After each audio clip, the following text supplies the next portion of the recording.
ഇനി cute little tiger റൂട്ടിനെ വരച്ചാലോ? First ഞാനിവിടെ orange oil pastels വെച്ച് കളർ ചെയ്യുവാണ്.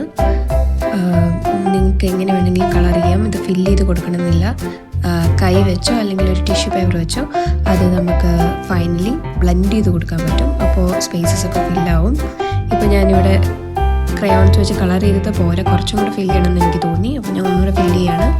എന്നിട്ടിനി വീണ്ടും കൈ വെച്ചോ, ഞാൻ യൂസ് ചെയ്യുന്നത് കൈയാണ്. നിങ്ങൾക്ക് ടിഷ്യൂ പേപ്പറോ അല്ലെങ്കിൽ ഒരു ബഡ്സിൻ്റെ ഒരു പീസൊക്കെ യൂസ് ചെയ്ത് നിങ്ങൾക്കിത് ബ്ലെൻഡ് ചെയ്യാനായിട്ട് പറ്റും.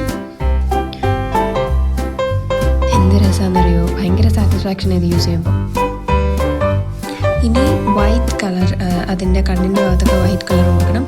ആക്ച്വലി എനിക്കൊരു അബദ്ധം പറ്റി. ഞാൻ ഫസ്റ്റ് ഓറഞ്ച് ഫുള്ളായിട്ട് കൊടുത്തിരുന്നു. അതിൻ്റെ കാര്യമില്ല. ഫസ്റ്റ് നമ്മൾ വൈറ്റൊക്കെ കൊടുക്കേണ്ട സ്ഥലം സ്പേസ് ആക്കി വിടുന്നതാണ് നല്ലത്. ഇനി ഷാഡോയ്ക്കായിട്ട് ഞാൻ റെഡ് കളറാണ് യൂസ് ചെയ്യുന്നത്, ഒരു നല്ല വൈബ്രൻറ്റ് ഇഫക്റ്റ് കിട്ടാൻ വേണ്ടിയിട്ട്. എന്നിട്ട് സെയിം കൈ വെച്ച് തന്നെ ഞാൻ ബ്ലെൻഡ് ചെയ്ത് കൊടുക്കുകയാണ്.